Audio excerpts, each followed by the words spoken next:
Hello, hello, and welcome back or welcome to Into the Nothing with your favorite host, Patrice.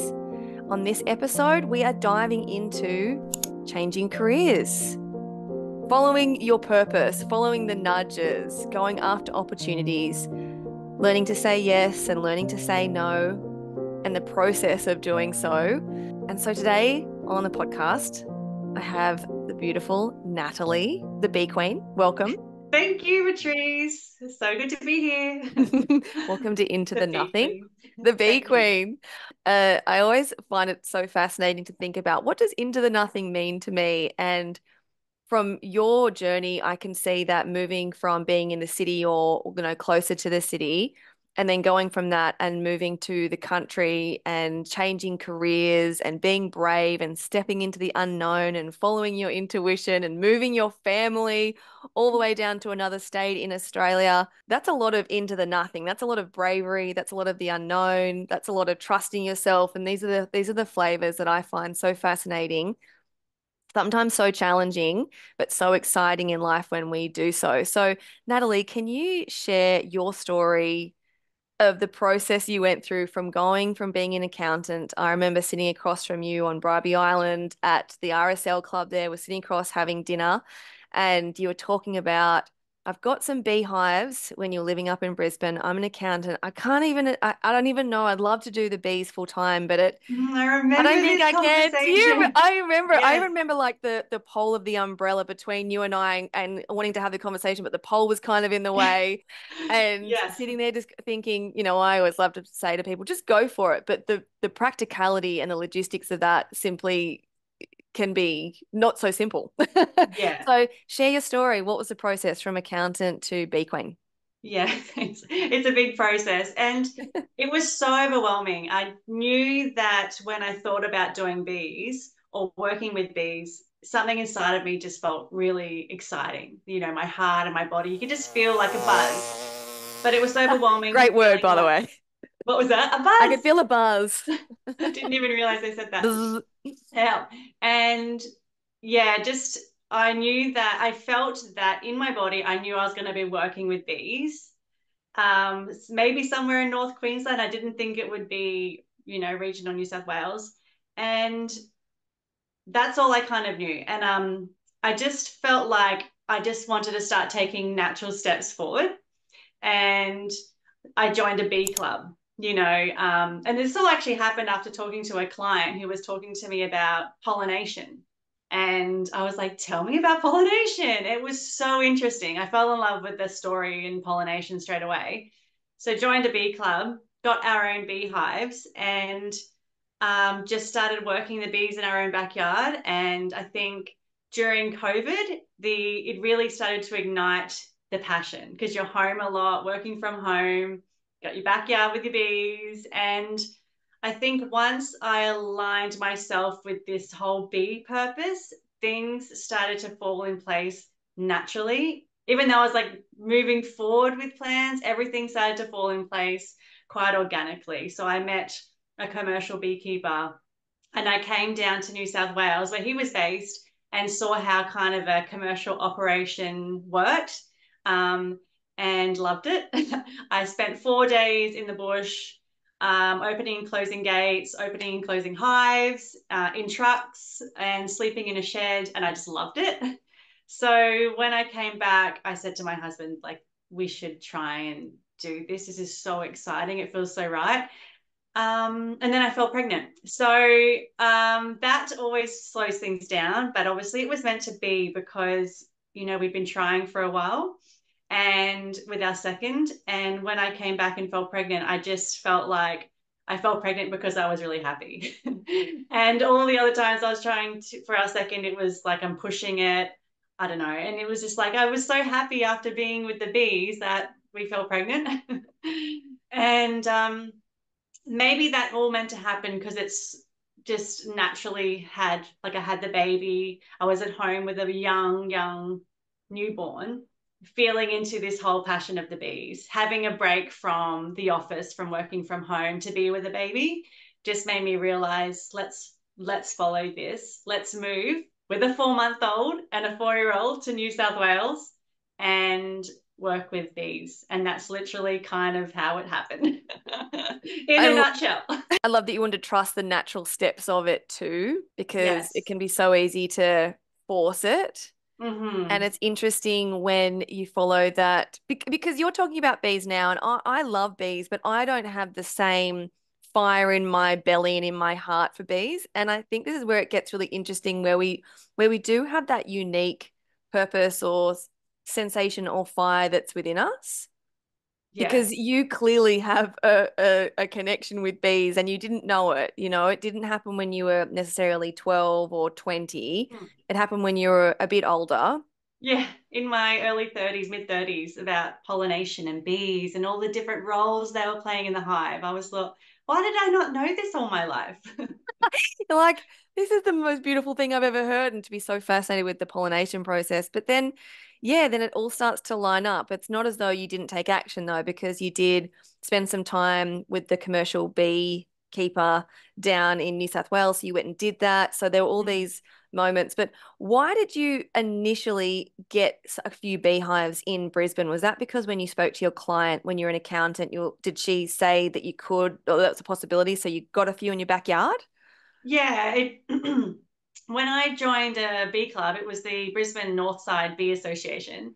I didn't have a beehive for ages. It was it's too overwhelming. It's like I don't know anything. I didn't know about the queen and the brood and the baby bees and or anything. I didn't know how to look after it. So for like a good year, I just went to the monthly meetings and every fortnight, I think you could go to another beekeeper's house and watch them with their hive. And that was part of the learning. Did a lot of YouTube watching.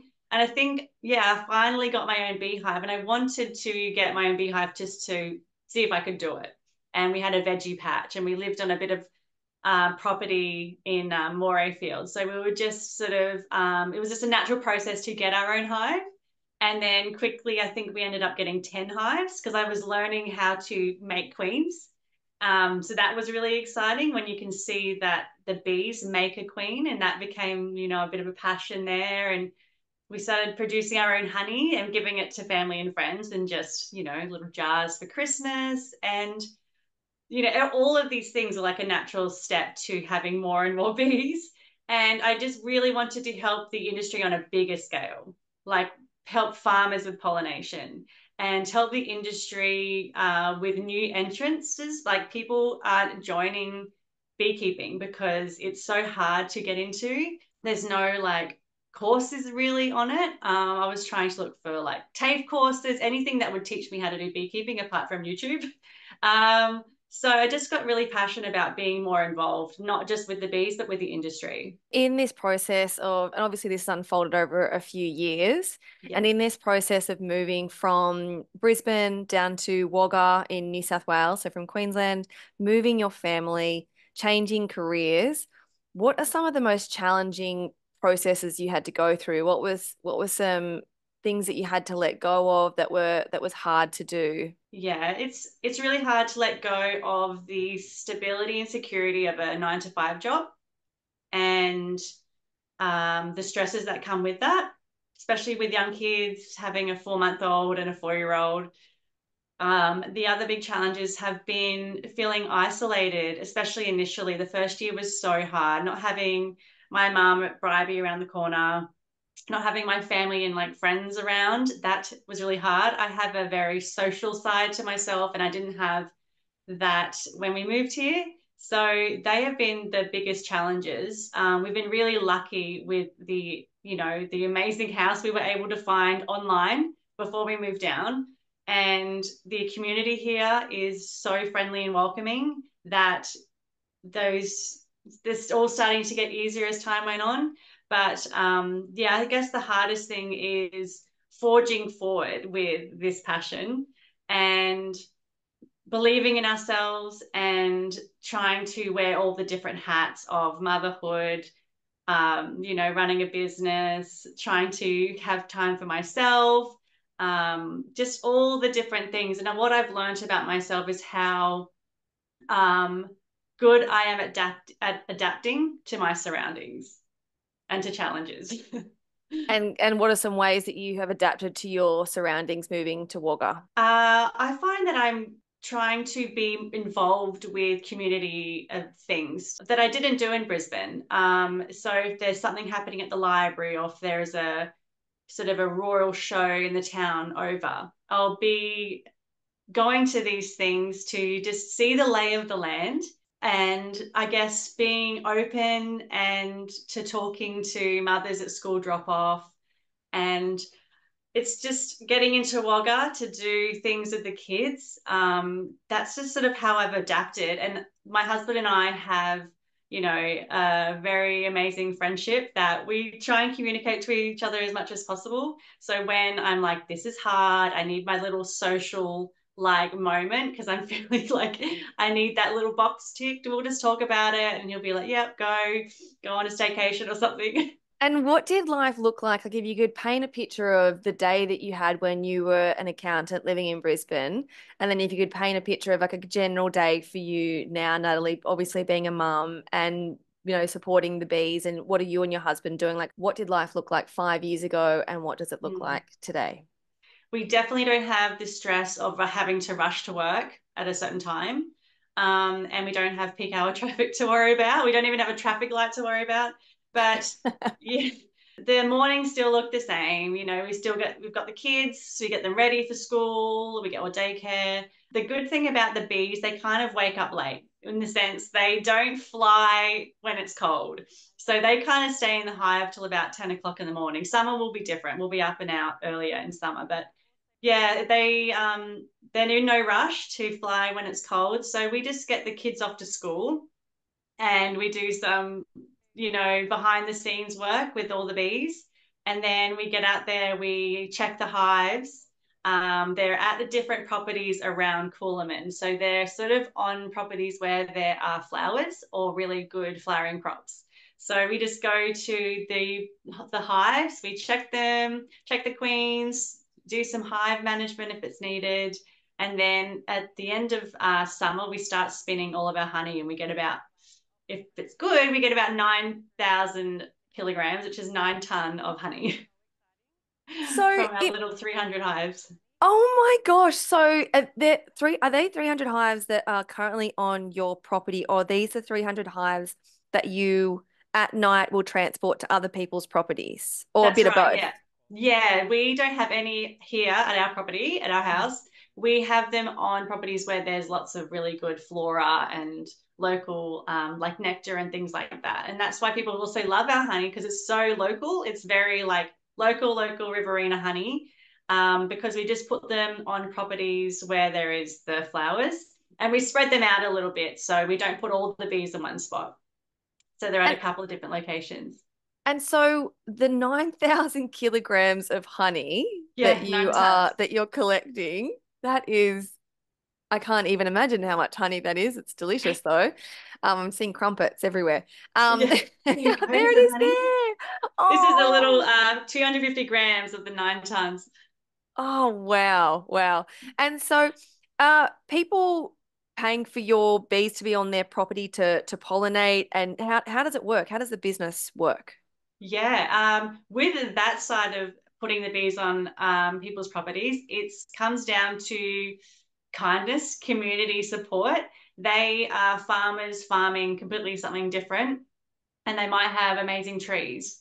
And we will just not, become friends with them. And they will be more than happy for us to put bees on their property, and we'll just give them a massive amount of honey as a big thank you. And I think in exchange, as long as we stay out of their way and don't ruin, their crop, they love having bees on their property. It makes their vegetable patches, their flowers, everything, explode with amazing like produce. And at the end of the day, they like having the bees there. It just shows a really healthy environment and an ecosystem that's working. Yeah, it's pretty amazing that generosity that they have. I remember when I grew up near, in between Gogong and Mudgee in New South Wales, and we lived on a horse stud called Gundawong. And we had some bees on the property that someone, not 300, I think there might have been 5 or 10 beehives. Not Yeah. as they weren't huge, but I remember, yeah, once every couple of months, I don't know who they were, but they would drop off some honey and some honeycomb at our house, and it was so Yeah. special and it's so delicious. So I can't imagine how the farmers feel that get so much from you. And what's something that you wish that more people knew about bees? Because everyone has the general story of if bees become extinct, the whole ecosystem will fall over. But what's something about bees that you're like, this is really why I'm doing it, that more Hmm. people should know? Mine's a bit of a nerdy reason, apart from, yes, all of those things you said, it's so true, is I find all their roles within the hive from the day they're born through to the day they're flying out of the hive and foraging so interesting. They all work together as a colony for the greater good. They all support each other, they all work together, and those little roles that they play, I mean, I could go like deep dive into all their little roles, um, is so interesting. And it's not like, the bees are so smart. They are so smart with how they survive, with how they fix things, everything to do with their gut health. They are just amazing little creatures. And I think at the end of the day, I just think they're the cutest little things. I love little close-up photos of them and their furry heads and And you were mentioning how supportive they are, how they all work together, how they're all, mm, it's such an intelligent community. And before we hit record, we were talking about being in a country community of women. And at yeah. the moment, Nat, you and your husband are getting a lot of media attention for your bee company. And us talking about that and me celebrating you because I think it's so wonderful to see your journey and to see you in the limelight with these bees. It's so wonderful. But you were talking about the community and the support that you are experiencing in the country, particularly from women. Can you talk about your experience of that? I know it's like I've copied the bees because what I what I didn't know about the bees is they're all girls. They're all lady bees. And the boy bees are called drones. So all the bees that we see, all the honeybees we see foraging on flowers are all girl bees, female bees, which I did not know about. So yeah, it's like all the girls are working together, creating this home, helping the queen. And being out here for 2.5 years, I've finally started to surround myself with these amazing, powerful, kind women who are all running their own businesses or who are all creating beautiful brands or products. And it's so inspiring and they're all very supportive. So like bring it on, bring my little beehive to the country. And it's just like seeing these amazing women. It's so cool. Yeah, that's what I find. The more that, 'cause obviously I live in Brisbane at the moment, but I grew up in the country, and the more time I spend with country women and in the country, I can't wait to move back there because of the people. There's something Yeah. special about people being on the land and being connected to the land and helping each other out. A lot of people live quite isolated. They're remote. They could be hours from town or half an hour. So when people come together, it's Yeah. intentional. You're not really, it's not so haphazard or stumbling upon it. It's like, oh, I'm choosing this. I want to be part of go to the local pub or So well said. Yes. So true. And they do have this calmness, like a very calm energy, but it's so like go for it sort of attitude and supportive. And yeah, you're so right. When they do leave a property, if they are isolated, they're ready, they're out, and it's I don't know, it's pretty incredible. And I think that's just a big part of regional, living. so special. And along this journey, I could imagine with juggling being a mum and also being in a relationship, being married. And I know that you also care about looking after yourself. And, it's interesting to think about Queen Bee and the size of a bee because is she like 2 or 3 times bigger than all the other bees? Yes, she's definitely bigger. She's much longer. She's not, Yeah. she's her body's quite long and she can't fly because she's got really stubby wings. What? I can't even fathom the intelligence of this animal, of this insect. But it's so interesting because we often hear, I've had another one of my friends on this podcast, Jessica McElveen, and she works with families and she runs a movement called the Happy Home Movement. And for years she was working with children thinking, when parents would come to her saying, "Oh, my kid's doing this, or we're having tantrums, or I can't control, or it's wild, or won't eat." And so for years she was in social work working with kids and Mm. families. And then it slowly progressed as time went on, and she started to work with kids through yoga therapy. Again, mums and parents coming to her going, "Hey, my kid's doing this." And then over time, she started to realize, she was like, "Hang on a second. I think we're putting a lot of focus on the children when I think we need to turn the focus around to the parents, and not the parents, but the mum." Because Yeah. when the mum is happy, when the queen bee's happy, when she's taken care of, when she looks after herself, it filters into everyone else. Oh, And 100% and so true. it's so interesting to have these conversations and look at the bees and the few things that I've learned from you about bees through our conversations over the years, and obviously on this podcast now. But it's this focus on a woman being full and taken care of and looked after, that others are. Yes, And so so true. I know, because you and I have been in a mastery program together, feminine embodiment, for years, about Yeah. taking care of ourselves and creating space for ourselves. And so I'm thinking about you obviously having a family, like I said, and being in a relationship and being a woman that cares about herself and running a business. What have you learned, or what are you still learning about saying yes and about saying no? So good, Patrice. And I would take it back to keeping the queen happy within a hive. If she's not happy, the hive's aggressive. You get really aggressive bees. And isn't that interesting? And it's so true. I feel like when I'm my best, my kids are really great. So it's finding that time for myself, and it's a really hard balance. It's a really hard juggle, and something I'm obviously still trying to, learn and balance about myself. Yeah, so when it comes to saying yes to things, it's hard to say no, isn't it? Like, when for me, when opportunities come up, it's like yes, yes, yes, yes, yes. But I've learned, and I can feel within my body when it feels right. It's that exciting, buzzing feeling. Even if it's scary and I'm like, oh my God, that's terrifying. It still feels right within my body. And I've learned to say yes to those things and push those boundaries within myself. And as we call it, like expansion. Keep growing. We never stop growing. We never stop expanding and learning within ourselves. And when I do feel like it's a no and it doesn't feel right, it's not always a no straight. It's no, not right now.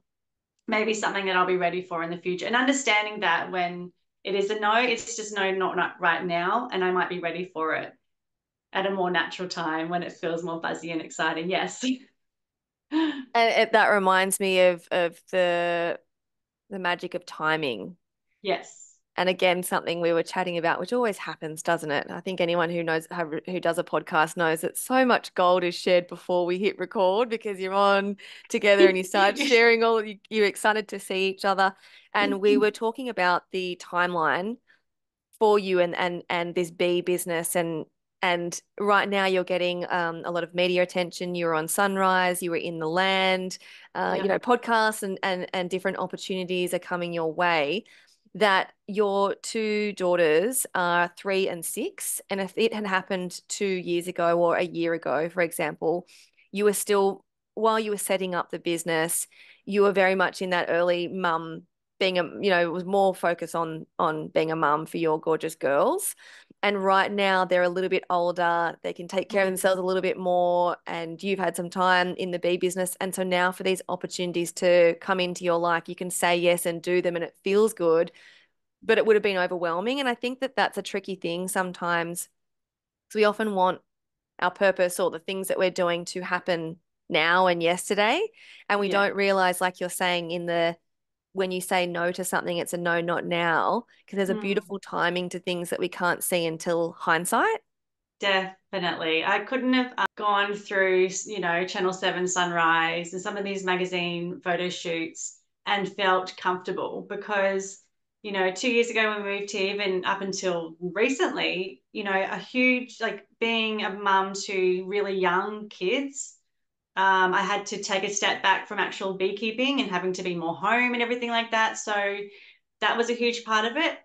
Growing the business, getting our own truck and our own loader, which is like a forklift, and growing our bees to have that sort of independence and really feel comfortable with, you know, that agricultural business. The timing of everything. It's like we've gotten 2 years of all like young kids, growing the business. That if something did happen a year ago, some media attention, it would have yeah been not the right timing. And yeah, I would have loved it then. I would have been like, oh my God, this is great for my ego. But it just wasn't the right timing. It didn't happen until recently. And we're just feeling really good with the momentum, where we're at with the bees. It's kind of the start of our season, spring. So they've just finished pollination at the almonds and now they're getting a lot of honey at canola. So it's going to be a very exciting year ahead. What's one thing that you're doing for yourself now to create a bit of space for Natalie? So the queen bee, what does queen bee Natalie do for herself at the moment so she can have a fuller cup for her family, her husband, and her business and friends? I wish it was more, but what I do, I always have to do some kind of walking, like a 15-minute walk in the afternoon or in the morning, even if it's like 10 minutes, on the weekend. I just need to take 10 minutes in the bedroom and I'll take 10 minutes in the bedroom. I, on a daily basis, check in with myself, how I'm feeling, and it doesn't always have to be amazing. I just like to check in with myself and acknowledge how I'm feeling, where's my energy at, and just checking in with myself. I feels like a lot of self love. And we've recently found an amazing babysitter after all this time. So we're going to carve out time for like monthly date nights, which is really exciting. And I think just being out in nature is really, really important. I just sometimes lie in the grass in my backyard, under a tree, say hi to a tree, a bee will fly over. And I think just those teeny tiny little things right now where I'm at is filling my cup.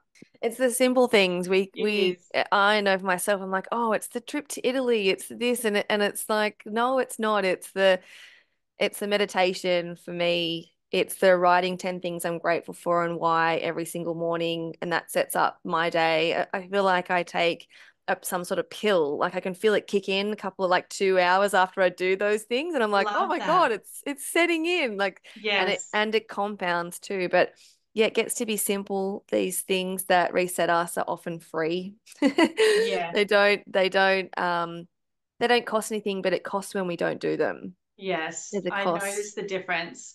And, I'll try and do twice a year, I'll try and do a staycation. And I'm like 2 nights just on my own somewhere, or even a night. I come back so refreshed, so energized, rejuvenated, and just like I could take on any tantrum, any lack of sleep, bring it on. And what's one piece of advice you would give someone who is feeling the nudge, the impulse, the fire of a passion for a career change? Mm-hmm. Potentially there's an accountant listening to this conversation and they can feel that there's something else. Mm-hmm. What piece of advice would you give? I would say trust that excitement and start taking the super basic steps towards it, whether it's taking your product to a local market, joining a club of some sort, surrounding yourself with the like minded community of whatever you're interested in. And you always meet the right people. And with my planning brain, so that's sort of like my feeling side, when it feels right, just you can tell, just trust it. And then my planning brain, before we moved to Wagga in this area, I had planned like where will we live? Where will the kids go to school and daycare if we do move? We did like jump into the nothing, but it was somewhat planned and talked through with my husband. So it was a bit of a leap of faith and a little bit of planning as well, and trusting each organic step as you go along. You can do it. Great advice, Natalie. Thank you so much for coming on Into the Nothing. It's been so Thank you. refreshing. I love hearing about the bees, and of course, I will drop links down below so people can check out what you and your hubby are up to in Wagga with all the queens and all the bees. But thank you so much for coming on, Nat, and thank you to you for listening. Appreciate you. And if you are feeling the impulse right now to share this with a friend of yours, a colleague, a family member, please do so. We'd love to get this conversation out. And of course, if you please give a rating and subscribe. But thank you so much. And of course, we'll see you in our next episode of Into the Nothing.